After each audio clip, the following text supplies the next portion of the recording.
నేపాల్ ఆకస్మిక వరదల బారిన పడి మరణించిన వారి సంఖ్య అంతకంతకు పెరుగుతోంది.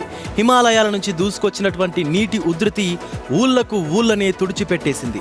ఎటు చూసినా బురద, శిథిలాలు, కొట్టుకుపోయినటువంటి వాహనాలు, తెగిపోయిన వంతెనలు, నిమిషాల వ్యవధిలోనే ప్రాణాలు గాల్లో కలిసిపోయాయి. వందలాది మంది ఆచూకీ లేకుండా పోయారు. నేపాల్లోని రుసువా జిల్లాలోని బోటోకోషి నది ఒక్కసారిగా ఉగ్రరూపం దాల్చింది. టిబెట్ వైపు నుంచి భారీగా నీరు, మంచు, రాళ్ళు, మట్టి ఒక్కసారిగా దిగువకు దూసుకొచ్చాయి. ముఖ్యంగా టిమూరే, స్వాప్రుబేసి, రుసువాగాడి ప్రాంతాల్లో వరద ప్రభావం తీవ్రంగా ఉంది. నదీ ప్రవాహం మార్గంలో ఉన్న ఇల్లు, రోడ్లు, వంతెనలు, వాహనాలు వరద దాటికి ఒక్కసారిగా కొట్టుకుపోయాయి. ఈ విపత్తులో మరణాల సంఖ్య గంటకు పెరుగుతోంది. ఇటు నేపాల్ ఇప్పటి వరకు 157 మంది మరణించినట్లుగా అధికారికంగా లెక్కలు చెబుతున్నాయి. అయితే ఈ సంఖ్య మరింత పెరగొచ్చన్నటువంటి అనుమానాలు కూడా వ్యక్తమవుతున్నాయి. దాదాపు 750 మంది గల్లంతయ్యారు ఈ వరదల కారణంగా. ఇలా కనిపించకుండా పోయినటువంటి వారిలో సుమారుగా 291 మంది విదేశీయులు ఉన్నారు. ఇందులో 133 మంది భారతీయులు ఉన్నట్లుగా అనుమానాలు కూడా వ్యక్తమవుతున్నాయి. ఇటు గల్లంతైనటువంటి వారిలో కైలాస్ మానస సరోవర్ యాత్రకు వెళ్లిన భక్తులు కూడా ఉన్నారు. కనీసం 50 మంది భారతీయులు కైలాస్ మానస సరోవర్ యాత్రకు వెళ్లి వరదలకు కొట్టుకుపోయినట్లుగా తెలుస్తోంది. పర్వత ప్రాంతాలు కావడం, రహదారులు తెగిపోవడంతో సహాయక చర్యలు చేపట్టాలన్నా కూడా పెద్ద సాహసం చేయాల్సి వస్తోంది. పరిస్థితిని సమీక్షించేందుకు నేపాల్ ప్రధాని బెలెన్ షా అత్యవసర సమావేశం నిర్వహించారు. సైన్యాన్ని, రెస్క్యూ హెలికాప్టర్లను రంగంలోకి దింపారు. ఇక్కడ ట్విస్ట్ ఏంటంటే కొందరు రెస్క్యూ సిబ్బంది కూడా కనిపించకుండా పోయారు. గతేడాది దెబ్బతిన్నటువంటి గాయాలు మానక ముందే మళ్ళీ బోటేకోషి నది సృష్టించినటువంటి ఈ బీభత్సం నేపాల్ను కోలుకోలేని దెబ్బతీసింది. సర్వస్వం కోల్పోయిన బాధితుల ఆక్రందనలతో పర్వత ప్రాంతాలు ఇప్పుడు ప్రతిధ్వనిస్తున్నాయి.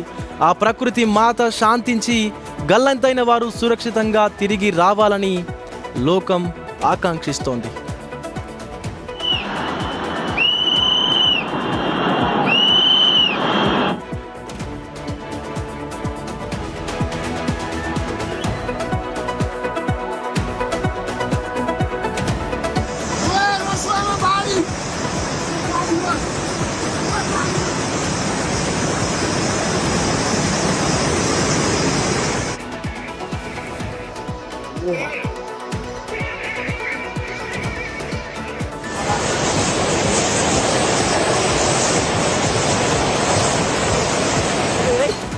Guys, it's the lights off.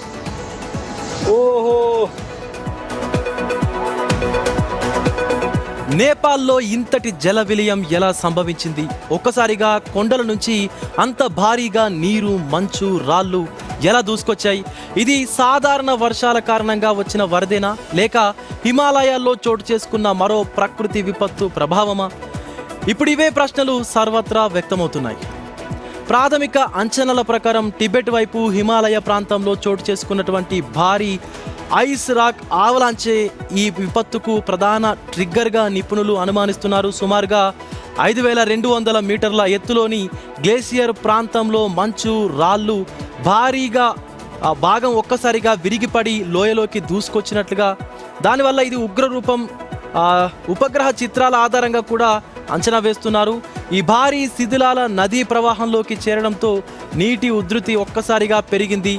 అలా ఉప్పొంగినటువంటి బోటేకోషి నది క్షణాల్లోనే విధ్వంసకరంగా మారింది. నీటితో పాటు మంచు, బండరాళ్ళు, మట్టి భారీగా కిందకి దూసుకురావడంతో నదీ తీర ప్రాంతంలోని ఇల్లు, రోడ్లు, వంతెనలు, వాహనాలు ఒక్కసారిగా కొట్టుకుపోయాయి.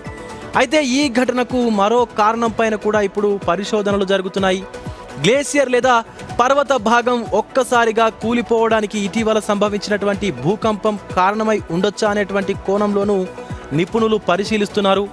భూకంపం తర్వాతే కొద్ది సమయంలోనే వరద వచ్చినట్లు సమాచారం ఉన్నప్పటికీ భూకంపమే ఈ వరదకు కారణమని ఇప్పటి వరకు నిర్ధారణ కాలేదు. అంటే భూకంపం, ఐస్ రాక్ ఆవలాంచ్, నదిలోకి భారీగా చేరిన శిథిలాలు, వీటన్నిటి మధ్య సంబంధాన్ని ఇప్పుడు నిపుణులు పరిశీలిస్తున్నారు. ఇక హిమాలయాల్లో వరుసగా ఇలాంటి ఘటనలు ఎందుకు జరుగుతున్నాయన్నటువంటి ప్రశ్న కూడా తెరపైకి వస్తోంది. వాతావరణ మార్పుల కారణంగా హిమాలయ ప్రాంతాల్లో ఉష్ణోగ్రతలు పెరుగుతున్నాయి.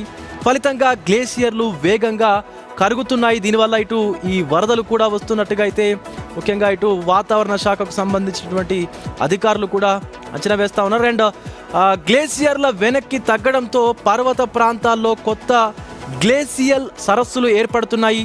ఈ సరస్సులకు సహజంగా ఏర్పడేటువంటి మంచు, మట్టి లేదా రాళ్ళు అడ్డుకట్టలు ఏదైతే ఉన్నాయో అవి బలహీనపడితే ఒక్కసారిగా అవి తెగిపోయి భారీ స్థాయిలో నీరు దిగువ ప్రాంతాలకు దూసుకెళ్లేటువంటి ప్రమాదం ఉంటుంది. దీన్నే గ్లేసియల్ లేక్ అవుట్బర్డ్స్ ఫ్లడ్ అంటారు.